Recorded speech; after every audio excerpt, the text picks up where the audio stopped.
Welcome to Bible Q&A, where you ask the questions and the Bible gives the answers. This is Bible Q&A series. And in this series, we're going to be looking at the doctrine of premillennialism, specifically answering questions that you might have about premillennialism. I know that's not a word that you hear very frequently. You're probably much more familiar with the different terms and different things that premillennialism teaches, things like the rapture and the tribulation and the 1,000-year reign of Christ on earth and those things. But all of those things are included in, and much more than those things, are all included in this doctrine of premillennialism, or this system of teaching of premillennialism. So with this episode, we're beginning a new series where every Sunday morning at 8 a.m., there'll be a new episode looking at the doctrine of premillennialism. This is the first installment of Bible Q&A series. With your input, your questions, your comments, we will determine future installments of Bible Q&A series where we will take an in-depth look at some specific topics.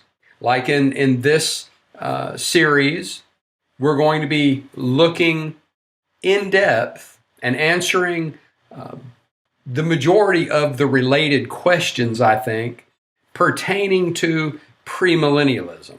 Now, of course, throughout the course of this series, if you have specific questions or comments that you would like to have included in this discussion, please post those in the comment section below.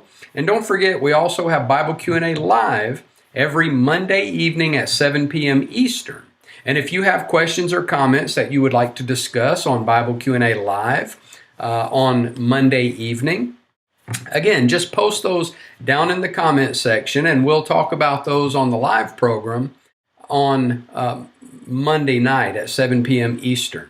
And of course, you'll want to subscribe and click that bell notification button so that you'll get the notification when we do go live, and you'll be able to come and join in the live discussion.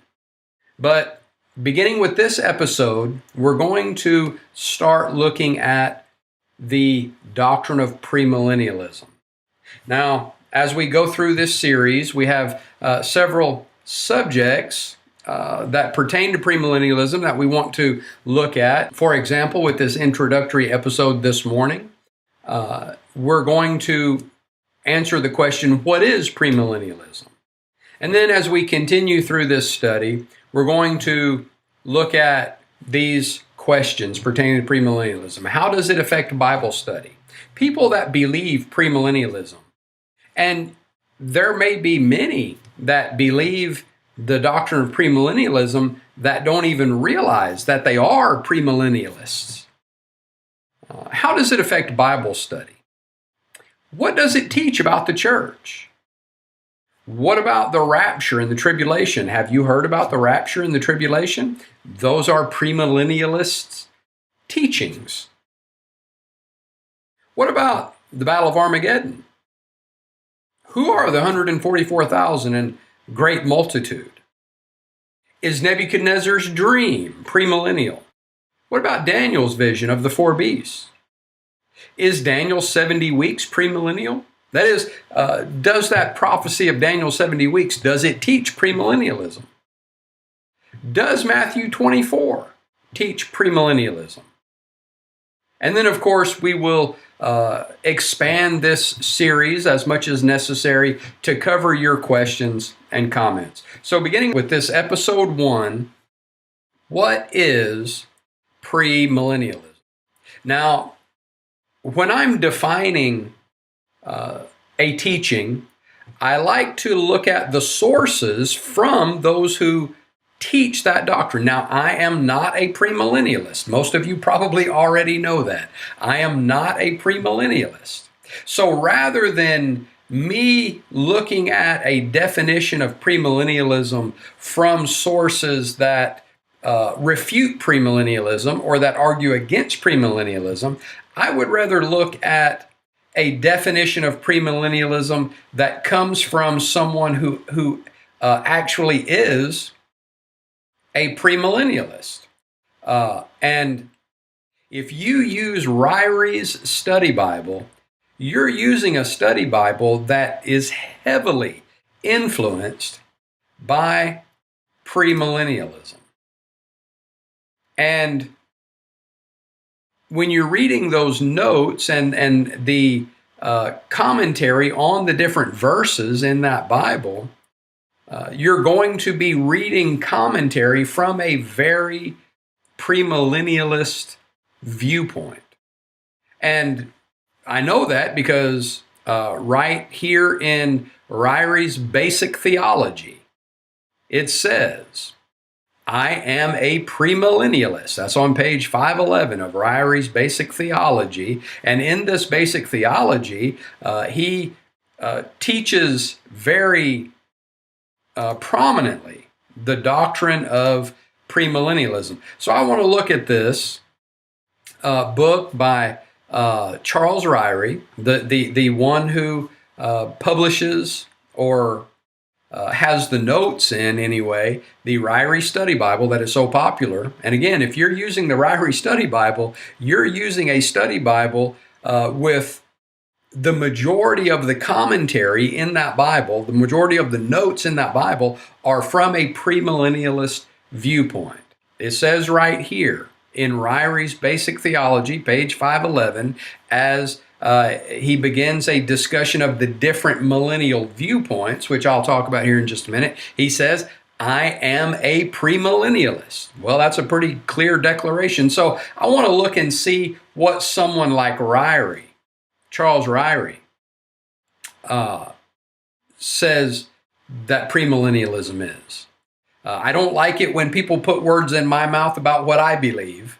If you want to know what I believe, look at what I've said. Well, I'm willing to offer that same courtesy to others. And so I'm going to look at what a declared premillennialist says about what premillennialism is. And so he says, I'm a premillennialist, and this will be the framework in which this section of eschatology just means last things or things pertaining to the end of time, and this will be the framework in which this section on eschatology will be discussed. However, before explaining the premillennial understanding of the future, I think it would be helpful to first survey the three major systems of eschatology. That is postmillennialism, amillennialism, and premillennialism. Now you hear the same root word in all three of those, millennial or millennium, which means 1,000.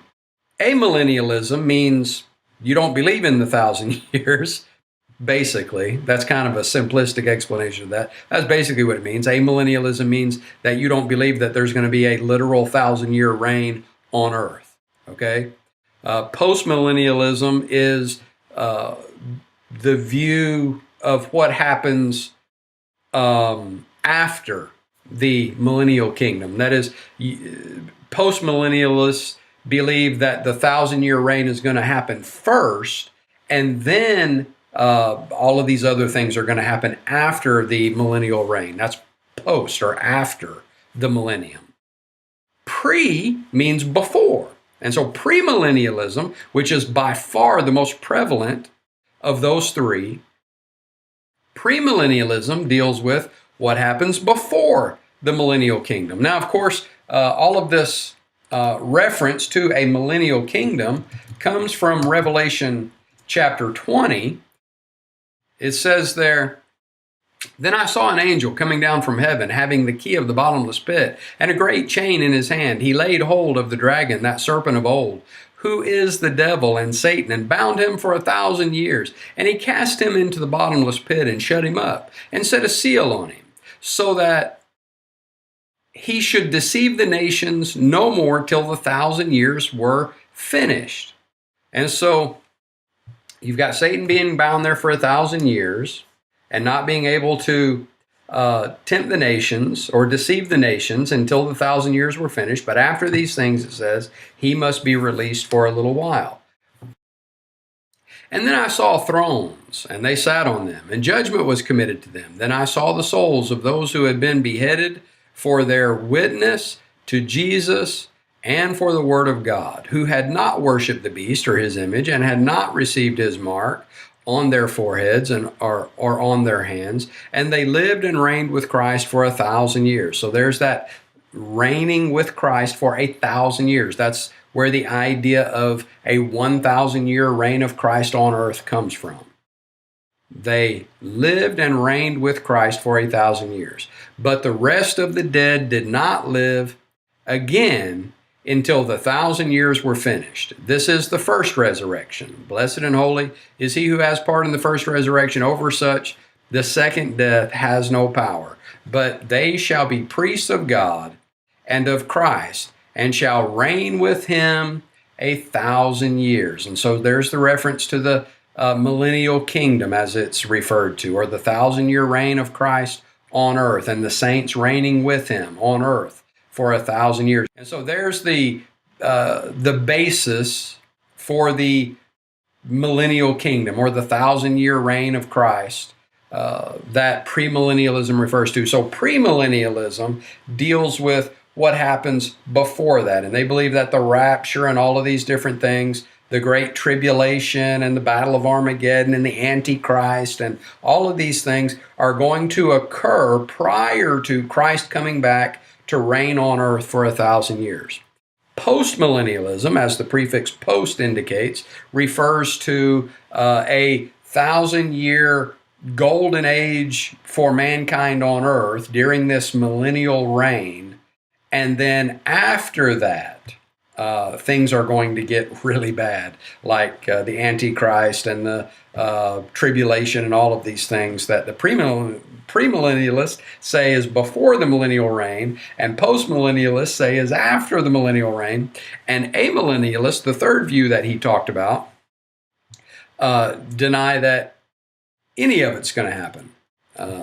Amillennialists hold the view that the millennial kingdom is figurative, and that would be my view. Now, I don't call myself an amillennialist. I call myself a biblical New Testament Christian that rightly divides the Word of God. But of these millennial views, amillennialism would be the one that Ryrie would call me an amillennialist. I'll put it that way. Okay? So he talks about these three views of premillennialism. And so now to his definition of premillennialism, he says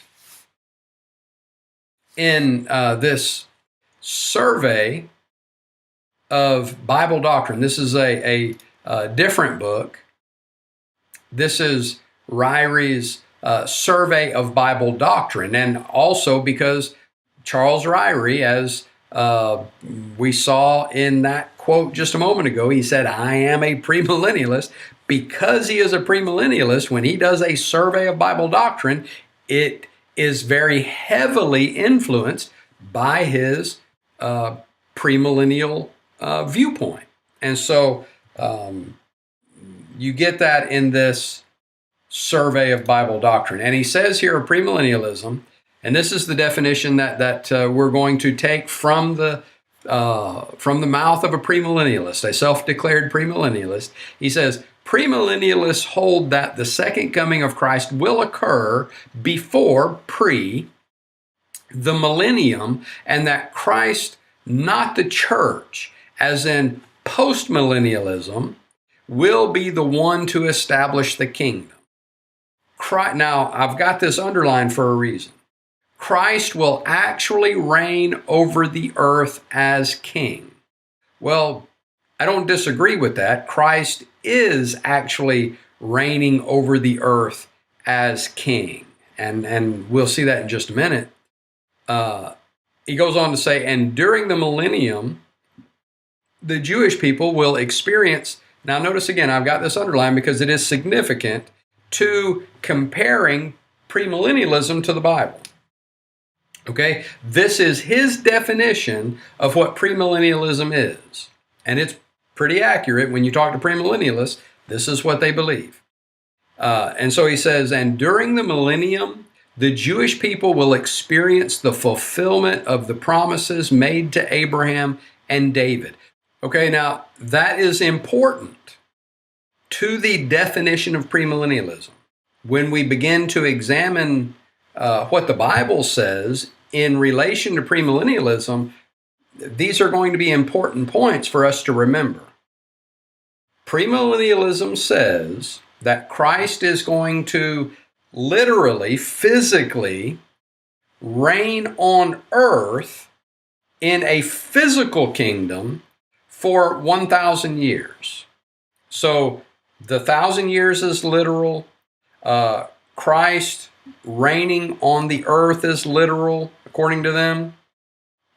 And notice it says, and during the millennium, the Jewish people will experience the fulfillment of the promises made to Abraham and David. Now, that means from the definition of premillennialism that they do not believe that the promises made to Abraham and David have been fulfilled. They're looking forward to a millennial kingdom on earth, a literal kingdom in Jerusalem. And there's a whole convoluted body of teaching that goes along with this, like the temple being rebuilt in Jerusalem, and Christ is going to reign over the entire earth from the reestablished temple in Jerusalem. And that is going to be the fulfillment of what God promised Abraham and David. Okay? So keep that in mind. Those are important points about the definition of premillennialism. And then he goes on to say, according to premillennialism, the present church age will see increasing apostasy, which will climax in the time of tribulation. So again, this time of tribulation that Ryrie's talking about, according to this definition of premillennialism, hasn't happened yet. They're looking forward to this happening. That is, they believe it's still coming in the future, this time of tribulation.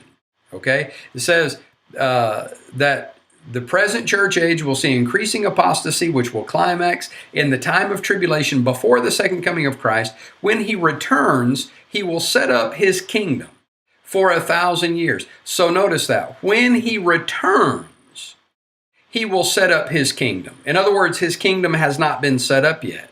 And that's another very important part of premillennialist teaching. Premillennialism does not view the church as part of God's purpose. Rather, the church is something that Christ came up with because the Jews rejected him, because the Jews wouldn't let him establish an earthly kingdom. And these are all things that we'll talk about in more detail as we go through this series. But the Jews would not let him establish an earthly kingdom. And so, because they were able to stop him from doing what he came to do, Christ came up with the church as kind of an in-between the time that he originally came to establish the earthly kingdom, that he wasn't able to. They crucified him. And so he established the church and ascended back to heaven and is waiting in heaven to come back again when the Jews will accept him, and he will be able to establish his earthly kingdom. Okay, so they do not believe that the kingdom has been established yet. He says, when he returns, he will set up his kingdom for 1,000 years, after which will occur the resurrection and judgment of the unsaved and the ushering in of eternity. Now notice this part. The premillennial scheme is a result of interpreting the promises of prophecies of Scripture in a, now notice it, in a plain, normal, and literal way. The part of that that is very significant, that is very important to really understanding the viewpoint of premillennialism, is where he says, in a literal way. So they interpret the prophecies, the prophetic things, like in the book of Revelation, all of the visions as you're going through the book of Revelation. They view all of those visions as very literal, that they are literally going to happen just as it says in those prophecies. But look at how John starts Revelation. Right in Revelation chapter 1 and verse 1, John says here how you're supposed to read Revelation. And Revelation is what's called apocalyptic literature.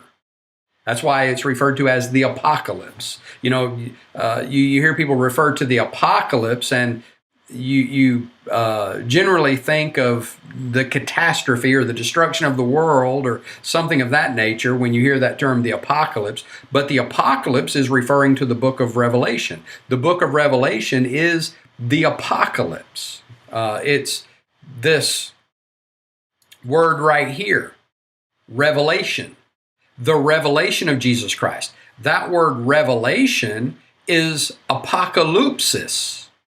Apocalypsis, that's where apocalypse comes from. So that word apocalypse is just the Greek word for revelation, something to be revealed. Okay? So the book of Revelation is apocalyptic literature. And the nature of apocalyptic literature is that it is highly symbolic. Well, premillennialists don't believe that you're supposed to take it as symbolism. They believe it's, as Ryrie said, it's supposed to be taken very literally. And so John says, the revelation of Jesus Christ, which God gave him to show his servants, things which must shortly take place. So there's a key point. Things which must shortly take place. So even though John says these things must shortly take place, premillennialists are still looking for them to take place sometime in the future. Well, 2,000 years after the fact, or nearly so, is not shortly to take place. That's taking place a long way off. And so John says right here that the things he's talking about in this book are things that are imminent to the first century church that he was writing to. Notice he goes on, and he sent and signified. You see the root word to the word signified, it's the word sign. In other words, it's signified. These are signs and symbols, and they're to be interpreted as signs and symbols. That is symbolic, figurative, not literal. But Ryrie says it's all literal. Premillennialists say it's all literal. All of this is going to happen just exactly the way it says it's going to happen. And going back over to Ryrie's definition of premillennialism, look at what he says here. It says, this is the strength of premillennialism. So to Ryrie, this very literal view of prophecy is the strength of premillennialism. Notice what he says. This is the strength of premillennialism. Its method of interpretation is consistently the same, notice it, whether applied to history, to doctrine, or prophecy. It is unwise to take the words of the Bible in a non-literal sense. It is unwise to take the words of the Bible in a non-literal sense. How about in Psalm 58 and verse 3? Should these words be taken very literally? When David writes there in Psalm 58 and verse 3, the wicked are estranged from the womb. They go astray as soon as they are born, speaking lies. Is that literal or figurative? Psalms is poetry. So should poetry be read very literally? Well, they would say yes. They take it all literally. Okay, well, their poison is the poison of a serpent.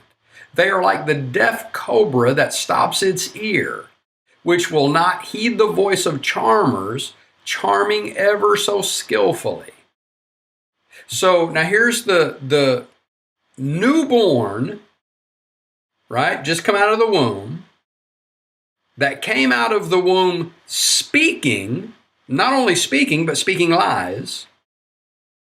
That is now literally, remember that word literally means it's exactly what it says. Don't look for any symbolic meaning. It's exactly what it says. They are literally poisonous. As a snake is poisonous, they're literally poisonous. In other words, if they bite you, you'll die. Okay? So this statement that infants come out of the womb speaking lies and are poisonous.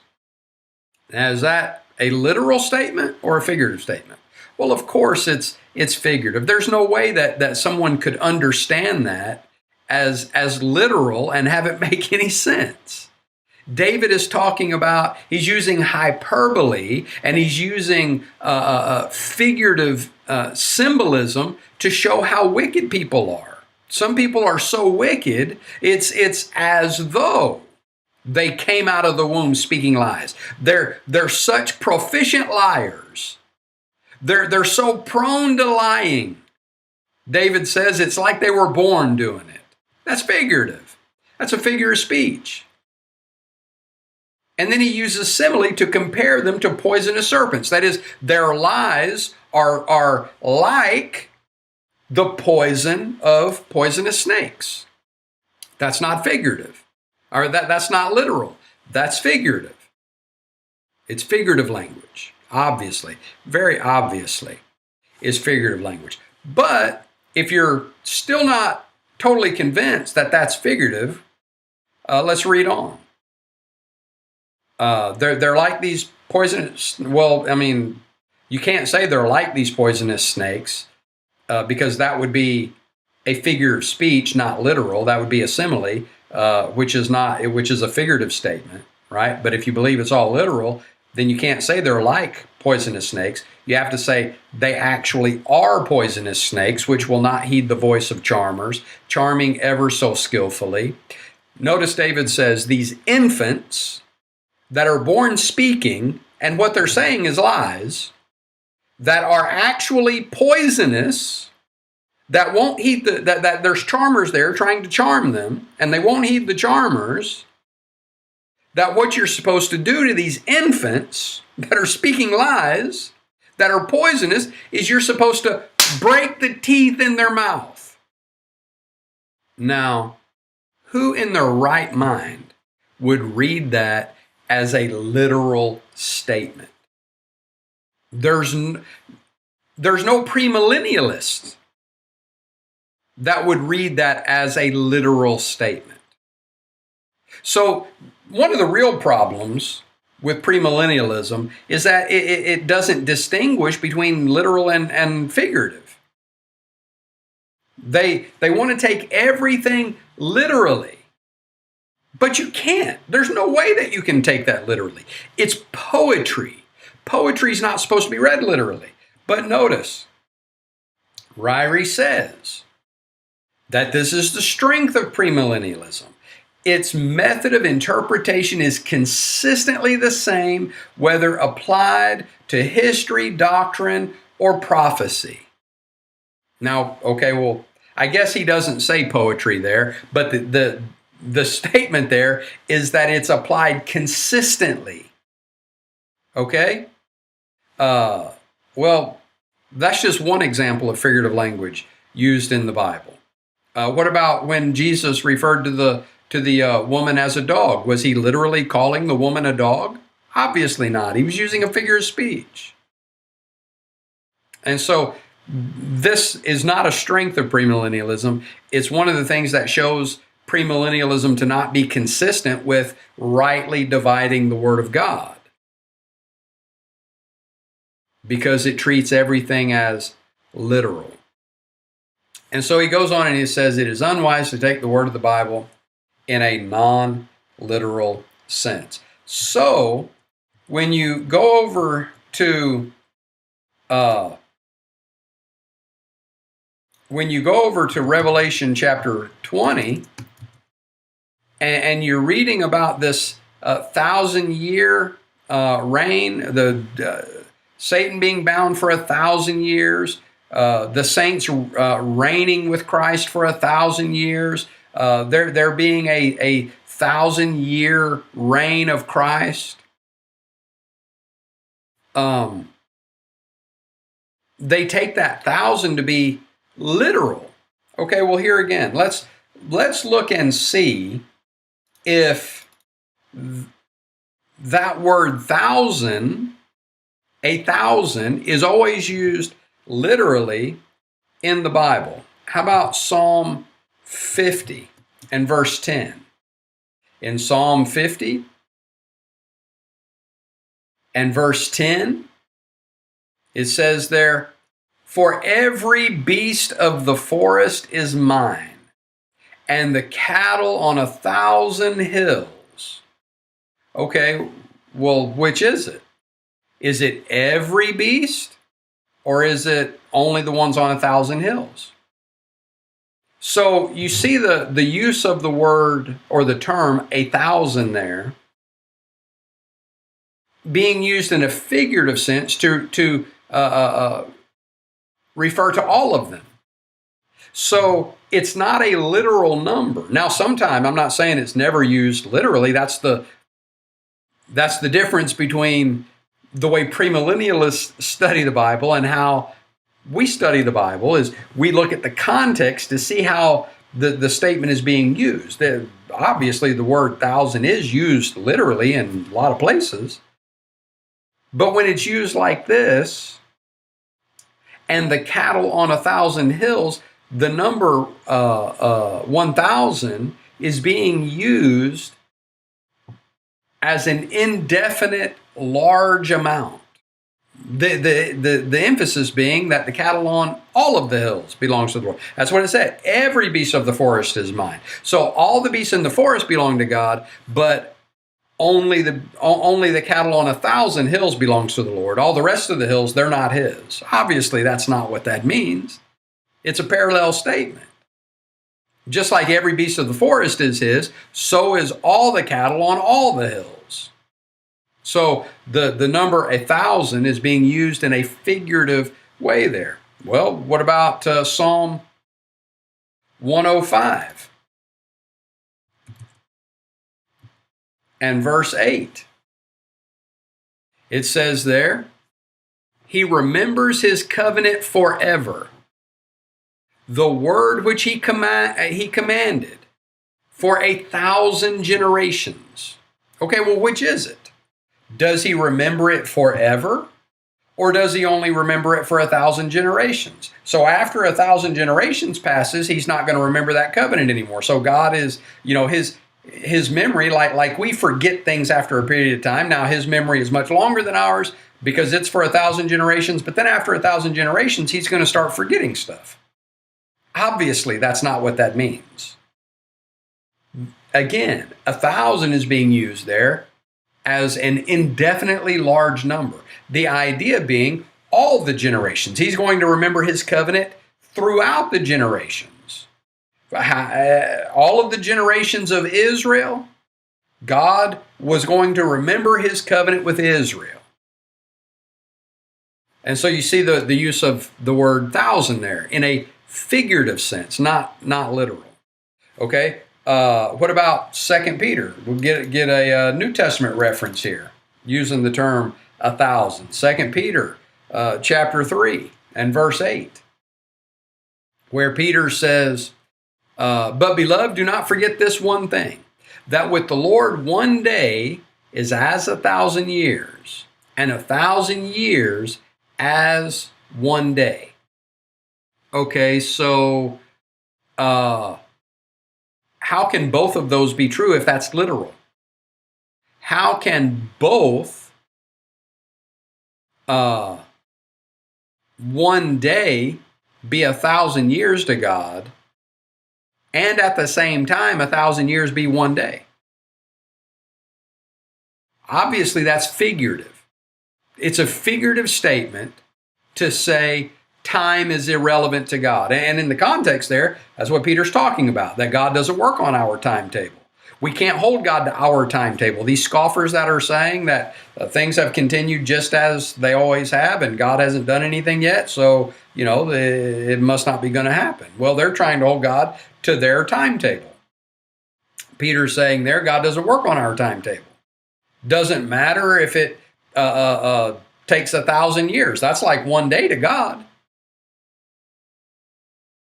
And so it's obviously being used figuratively. So when you come over to Revelation chapter 20 and you read those references in Revelation chapter 20 to 1,000 years, it's being used figuratively. We already looked in Revelation chapter 1 at the that these things were signified to John. That is, they're signs, symbols, not literal. And so the 1,000-year reign of Christ, the number 1,000 is being used as an indefinitely long period of time. Christ is going to reign until the end. And so, again, we'll see in future episodes more about Christ's reign and what the 1,000-year reign of Christ is actually referring to. And we'll look at all of those things as we saw the list of topics that we're going to be discussing in this. When we talk about the church, we're going to clarify what this 1,000-year reign of Christ is. Because it says the saints will live and reign with him. But this is just intended to be an introductory episode just to define what premillennialism actually is.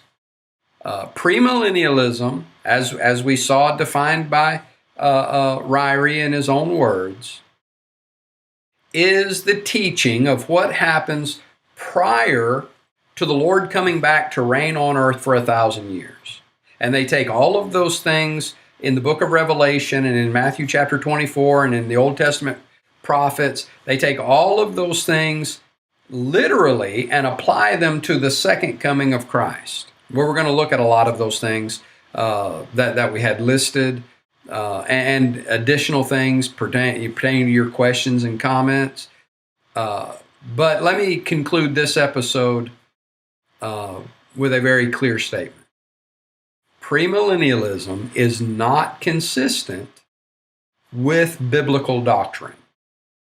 And so it may be that you have accepted elements of premillennialism and didn't even realize that you were a premillennialist.